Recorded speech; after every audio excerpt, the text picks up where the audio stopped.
Hi, my name's Elizabeth Gronke, and I work at the American Folk Art Museum as an access educator.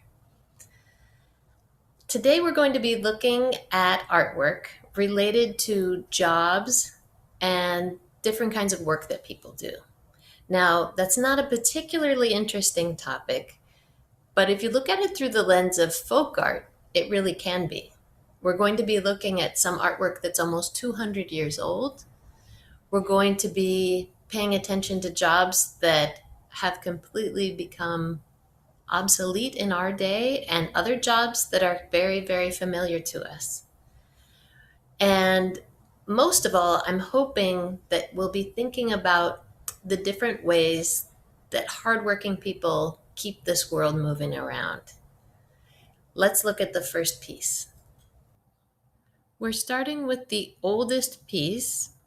It is about 200 years old, and I'm zooming in. It's a sign from a shop, and it's for a business. But what kind of business? I'm still zooming in so you can see some of the details. What do you see? Do you see the word store written on the right side? If you like, you can pause the video and tell somebody what you're noticing on this sign. You can see a little person standing sort of just to the left, maybe behind a counter. You see shelves stocked with goods. I'm going to show you the back side of the sign, and that's going to tell you a lot more about what kind of business this was.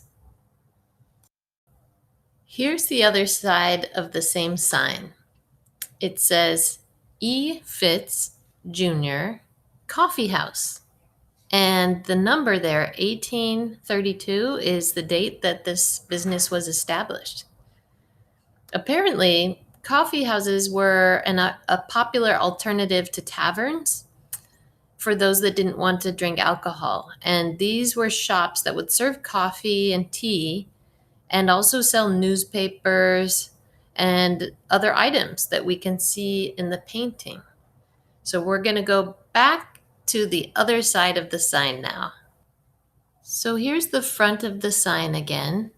And let's take another look now that we know that it's a coffee house. What else do they have for sale in this place? It's quite a lot of other stuff.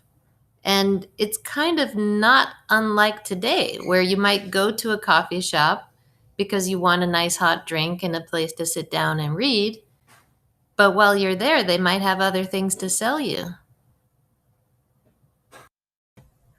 I like the fact that that trade sign from early America looks like something very familiar to me. I can practically smell the coffee and imagine asking the shopkeeper for something behind the counter. Now, let's look at a different trade sign for a different profession and see if you can recognize what their business is. What do you see here? If you want, you could pause the video and make some observations. What is the man doing? If you said blacksmith, you're right. He's holding tongs and a hammer, and he's standing in front of an anvil. And it looks like this metal worker also made horseshoes, which would have been a very important job in the late 1800s, which is when this sign was made. Now, this shop sign is actually made of metal, and it served another purpose besides just being a sign. It was also a weather vane, which was placed on the roof of a building to show which way the wind was blowing. Have you ever seen a blacksmith at work? I'm not sure if I ever have, but I can imagine the heat of the fires that they used to soften the metal, and the strength that they had to use to shape the metal, and the loud clang of the hammer.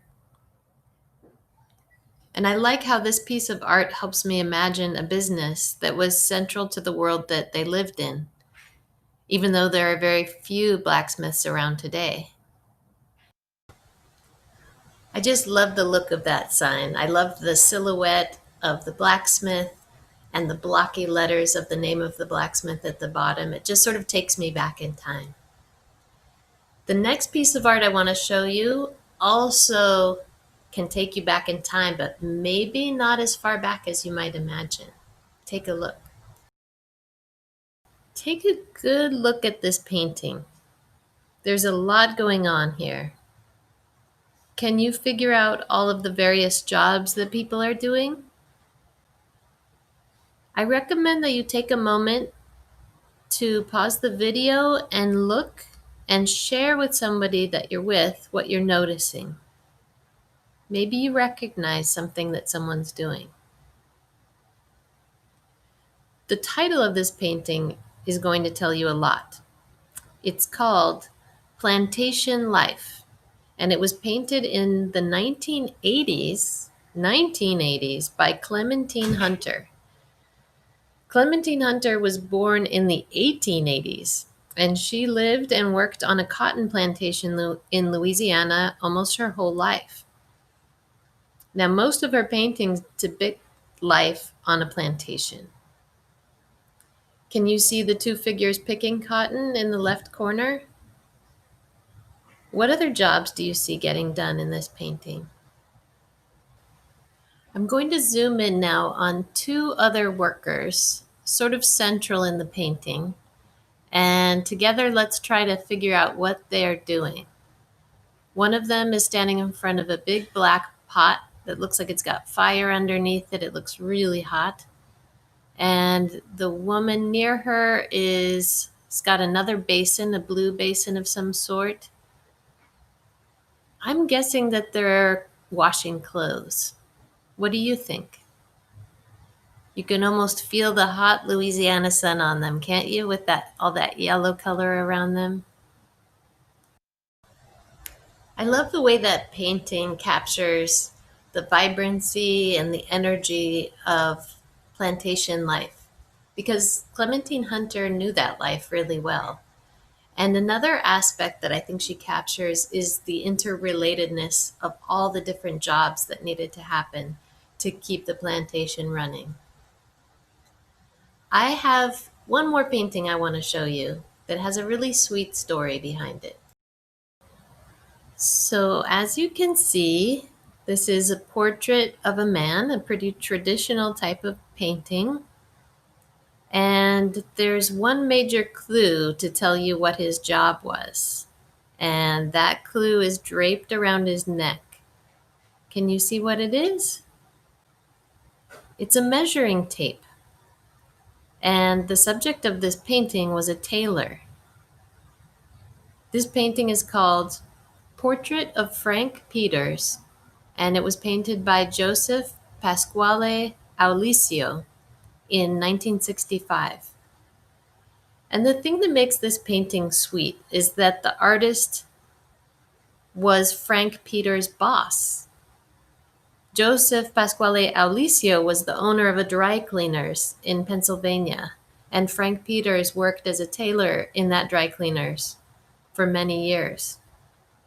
And in fact, this painting was made about 10 years after Frank Peters passed away.